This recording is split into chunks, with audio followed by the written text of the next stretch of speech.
नमस्कार, स्वागत है आप सभी का। मैं हूं आपके साथ Bhavna Sharma. A very warm welcome और आप सभी को 2023 की बहुत सारी शुभकामनाएं।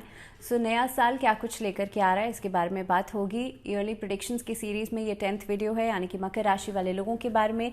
कैप्रिकॉर्न्स के लिए हम बात करेंगे आज। आपके लिए personal life, professional life, health, career, education, love life, ये सारी ही चीज़ें आपके जीवन को कैसे प्रभावित कर सकती हैं इसके बारे में बात होगी। एंड इम्पॉर्टेंट ये भी है कि मकर राशि वाले जो लोग हैं, आपके लिए शनि का गोचर एक लंबे समय से आपकी राशि में चल रहा था और 2023 में शनिदेव जो हैं वो गोचर करेंगे, कुंभ राशि में ट्रांजिट कर जाएंगे और साल के शुरुआत में ही ये ट्रांजिट होगा। तो कहीं ना कहीं पे ये ट्रांजिट आपके लिए बहुत इंपॉर्टेंट है। इसके अलावा दो और मेजर ट्रांजिट्स होने वाले हैं, जुपिटर और राहु केतु का। क्योंकि हर एक एस्पेक्ट को अगर आप जानना चाहते हैं, so I hope you don't miss out anything during this video. लेकिन कोशिश ये कीजिएगा मकर राशि वाले लोग कि हर चीज़ को आप इस साल में प्लानिंग के साथ करें। ऑल ऑफ अ सडन किसी भी चीज़ की शुरुआत ना करें, बिकॉज साल के पहले दिन से, अगर if I am talking about the day one of your the new year, तो इसमें आप देखेंगे कि साल के शुरुआत में ही जो अनप्लान्ड चीज़ें हैं वो कहीं ना कहीं पे दरकिनार होती हुई नज़र आती हैं। अनप्लान्ड तरीके से किया गया कार्य आपको लाभ नहीं देगा। दूसरी बात कि जो चीज़ें, जो काम ऑलरेडी चल रहे हैं आपकी कॉन्टिन्यूशन में, वहाँ से कुछ ना कुछ पैसे को लेकर के फ्लक्चुएशंस हो सकती हैं। इनिशियली आपका काम जो है उसमें मेहनत दिखेगी, उसमें हार्डवर्क दिखेगा, लेकिन अगेन आई वुड से कि दैट पे ऑफ की जहाँ पर बात आती है तो आपके ऊपर डिपेंड करेगा सारी चीज़ें कि आप किस तरह से मेहनत कर रहे हैं, क्या आपका तरीका है अपने आप को प्रेजेंट करने का। 17 जनवरी को सैटर्न जो है वो ट्रांजिट कर जाएंगे, तो उससे पहले आपके लग्न भाव में आपके सेंटर ऑफ योर चार्ट रहेंगे, वहाँ पर शुक्र के साथ युति करेंगे और 17 जनवरी के बाद आपके लिए धन भाव में चले जाएंगे। अब अगर मैं बात करूँ 17 जून से लेकर के 4 नवंबर तक शनि जो है वो वक्री अवस्था में रहेंगे। उसके बाद 30 जनवरी से लेकर के लगभग 6 मार्च तक ये अस्त रहेंगे। तो इसका असर क्या कुछ पड़ेगा इसके बारे में भी बात होगी, लेकिन दूसरे भाव में बैठ करके ये आपके चतुर्थ भाव को, आपके अष्टम भाव को और आपके एकादश भाव को प्रभावित करेंगे, यानी कि इन भावों पर, इन हाउसेस पर दृष्टि डालेंगे। और ख़ास तौर पर ये टाइम पीरियड आपके लिए बहुत इंपॉर्टेंट है, बहुत ज़्यादा सिग्निफिकेंट है। किस तरीके से मैं आगे बात करूंगी, लेकिन पहले ट्रांजिट्स को डिस्कस कर लेते हैं। इसके बाद देवगुरु बृहस्पति जो हैं, जो कि ख़ास तौर पर आपके तीसरे भाव में रहेंगे और आपकी 3rd हाउस और 12th हाउस इनके स्वामी हैं। 22 अप्रैल में आपके लिए चतुर्थ भाव में चले जाएंगे। चतुर्थ भाव में जाने के बाद आपके अष्टम भाव को, आपके दशम भाव को और आपके द्वादश भाव को ये प्रभावित करेंगे। इन पर पूर्ण दृष्टि पड़ने वाली है। और अगर मैं शनि का गोचर और बृहस्पति का गोचर एक साथ देखूं, एक साथ इस तरीके से देखूं, तो उसमें आपका एकादश भाव सबसे ज़्यादा इस अवधि में प्रभावित होगा। 22 अप्रैल के बाद आपके चतुर्थ भाव और अष्टम भाव पर मुख्य रूप से दृष्टि रहेगी। तो खास तौर पर ये अवधि जो रहेगी, आपको लग्जरियस चीज़ों की तरफ आपका आकर्षण बढ़ेगा, लेकिन बिना वजह के खर्चे भी बढ़ सकते हैं, क्योंकि जाहिर सी बात है लग्जरियस चीज़ों के ऊपर बढ़ रहा है आकर्षण, तो खर्चे अपने आप बढ़ेंगे। लेकिन कहीं ना कहीं पे अनप्रोडक्टिव ट्रैवलिंग इस अवधि में हो सकती है, तो उसको थोड़ा सा केयरफुली आप डील आउट कीजिएगा। अब 30 अक्टूबर के बाद राहु केतु का ट्रांजिट होगा और राहु केतु का ट्रांजिट जो होगा वो आप लोगों के लिए अब तक चतुर्थ भाव में विराजमान थे और उसके बाद आप लोगों के लिए 3rd हाउस में चले जाएंगे और केतु जो है वो आपके नवम भाव में चले जाएंगे। तो ये ट्रांजिट जो रहेगा वो राहु केतु का रहेगा। इसके बाद अप्रैल के महीने में जो सूर्य गोचर करेंगे मेष राशि में। अब वहाँ पर पहले से ही राहु हैं। सूर्य राहु मिलने के बाद ग्रहण योग का निर्माण हो जाएगा और 22 अप्रैल जब बृहस्पति चले जाएंगे तो गुरु चांडाल योग बन जाएगा। अब होगा ये कि आपके लिए अगर मैं टाइम पीरियड की बात करूं तो खास तौर पे मई ऑनवर्ड्स, लगभग अप्रैल से लेकर के अगस्त तक का टाइम पीरियड थोड़ा सा केयरफुल रहने की ज़रूरत है। इस दौरान आप डीलिंग्स करते समय थोड़ा केयरफुल रहिएगा, अपनी मदर की हेल्थ को लेकर के थोड़ा सा केयरफुल रहिएगा। इस अवधि में आपको कोशिश करनी चाहिए कोई भी बड़ा डिसीजन, कोई भी बड़ा फैसला आप लोग नहीं लें।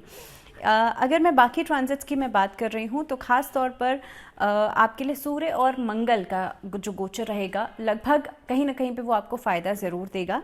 अगर मैं जनवरी के महीने से शुरुआत करूँ तो जनवरी का महीना बहुत सारे बदलाव लेकर के ज़रूर आएगा। जैसे मैंने कहा था कि पहले के प्रोजेक्ट्स वो ऑनगोइंग रहेंगे, लेकिन बड़े बदलाव आपके नए कार्यों में भी आ सकते हैं। इस अवधि में आपकी हेल्थ जो है वो बेहतर हो सकती है, सेहत में सुधार होगा, आय में बढ़ोतरी हो सकती है। सो आई वाज सेइंग कि जो नया कोई सोर्स ऑफ इनकम है वो आपकी लाइफ में एडअप हो सकता है, किसी एक से ज़्यादा कोई कार्य आप कर सकते हैं तो आय के नए रास्ते खुलेंगे। इसके अलावा आमदनी बढ़ेगी, आपका वर्चस्व जो है वो इस अवधि में बढ़ेगा। जो सरकारी पक्ष में कुछ ना कुछ करना चाहते हैं या कॉम्पिटिटिव एग्जाम्स की तैयारी कर रहे हैं, उनके लिए साल की शुरुआत बहुत सिग्निफिकेंट रहने वाली है। फरवरी के महीने में ट्रैवलिंग हो सकती है और लंबी दूरी की यात्राएं आप लोग कर सकते हैं। इस अवधि में गाड़ी खरीदने का प्लान कर सकते हैं, कहीं ना कहीं पे व्हीकल में आप लोगों की दिलचस्पी रहेगी। लेकिन कोशिश आपको ये करनी चाहिए, आपके जो सहकर्मी हैं या आपके आसपास के जो लोग हैं उनके साथ एक तालमेल आप अच्छा निभाएं, और ख़ास तौर पे उनकी तरफ से आपको सपोर्ट तो अच्छा मिल रहा है लेकिन आप भी रिवर्ट बैक ज़रूर कीजिएगा कार्य क्षेत्र में। हालांकि इस अवधि में फरवरी के महीने में आपकी साख बढ़ेगी, आपको इम्पोर्टेंस मिलेगी, आपको रिस्पेक्ट मिलेगी। सो मान सम्मान के तरीके से देखा जाए तो फरवरी का महीना बहुत बढ़िया रहने वाला है। मार्च अगर मैं बात करूं तो मार्च के महीने में घरेलू खर्चे बढ़ेंगे और लंबे अटके हुए काम हालांकि पूरे हो सकते हैं, कोर्ट कचहरी के काम खत्म होंगे।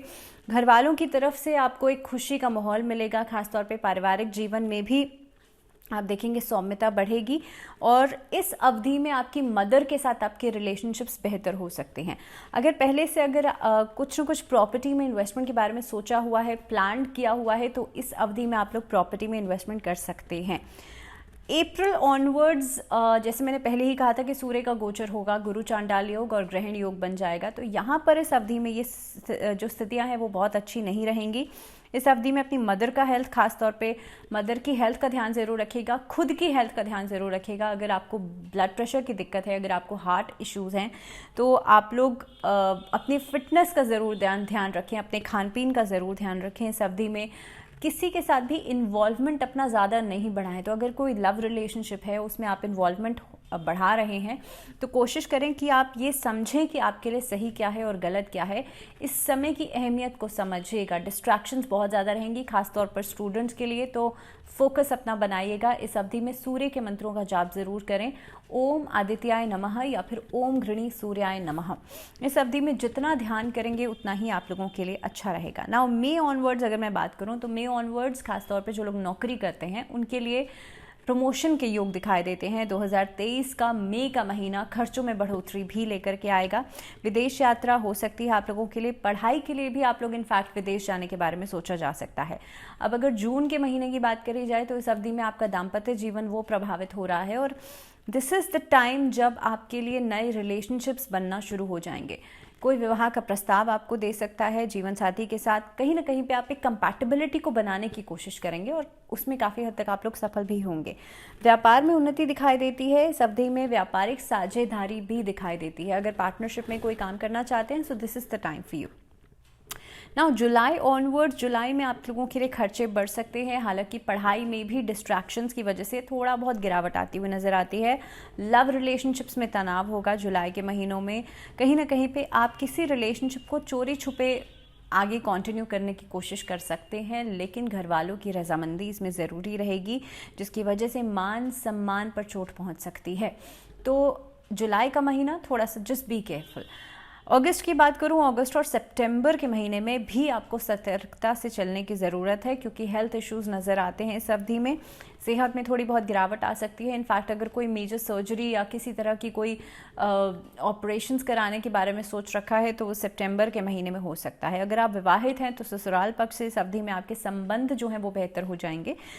इस अवधि में आपके घर में मांगलिक कार्य भी हो सकते हैं। सो लगभग सितंबर लेटर सितंबर और अक्टूबर की शुरुआत किसी मांगलिक कार्य के आयोजन के लिए बेहतर रहेगी। अक्टूबर का महीना हालांकि आप लोगों के लिए सफलता लेकर के आएगा, कार्यों में आगे बढ़ोतरी लेकर के आएगा। इस अवधि में रुकावटें दूर होंगी, कोर्ट कचहरी के मामले आपके लिए खत्म हो सकते हैं। नौकरी में इनफैक्ट अगर आप चाहते हैं कि आपका ट्रांसफ़र हो या आप चाहते हैं चेंज ऑफ प्लेस, तो वो इस तरह की स्थितियां जो है वो नज़र आती हैं। अक्टूबर ऑनवर्ड्स अगर मैं बात करूं, नवंबर का महीना नया घर, नया वाहन खरीदने के लिए बेहतर हो सकता है आपके लिए। नवंबर और दिसंबर ये 2 महीने ऐसे रहेंगे जिसमें कि प्रगति होगी, आप आगे बढ़ेंगे और ख़ास तौर पे इस अवधि में आपका वर्चस्व बढ़ेगा, आपकी बातों की साख बढ़ेगी। राजनीतिक क्षेत्र से जुड़े हुए लोगों के लिए इस समय बहुत अच्छा रहेगा। इनफैक्ट जो लोग खुद का व्यापार करना चाहते हैं, आप लोगों के लिए मेजर डीलिंग्स इस हफ्ते में हो सकती हैं। विदेश की तरफ से कोई अच्छी खबर आ सकती है। इशू के लिए प्लान कर सकते हैं, संतान के लिए प्लान कर सकते हैं। तो कुल मिलाकर के समय जो है आपके लिए लास्ट का जो एंडिंग का महीना रहेगा वो बहुत बेहतर रहेगा। So I wish you all the best for your future, for your the new year, and I hope कि आप सबके लिए ये साल जो है वो खुशियाँ लेकर के आए। This was all in this video. मकर राशि वाले लोग इस साल में उपाय क्या करेंगे? साल के शुरुआत में आप कोशिश कीजिएगा, एक नियम ज़रूर बना लें कि सैटरडे के दिन आप शनि चालीसा का पाठ ज़रूर करें। इवनिंग के समय पर कीजिएगा, आपके लिए बेहतर रहेगा। और हो सके तो सैटरडे के दिन सतनज़ा जो है, 7 तरह के अनाज को सवा की क्वांटिटी में मिला करके आप पिजन्स को या जो भी बर्ड्स हैं आप उनको ज़रूर फीड करना शुरू कर दीजिए। Make this a habit. आप अपने रूटीन में इसे हैबिट की तरह इंक्लूड कर सकते हैं। सो एक बार फिर से आप सभी को 2023 की बहुत सारी शुभकामनाएं। This was all in this video. I hope you like the video, and then आपसे अगले वीडियो में मुलाकात होगी। लेकिन तब तक अपना बहुत सारा ध्यान रखिए। Stay positive, stay healthy. दीजिए इजाज़त। नमस्कार।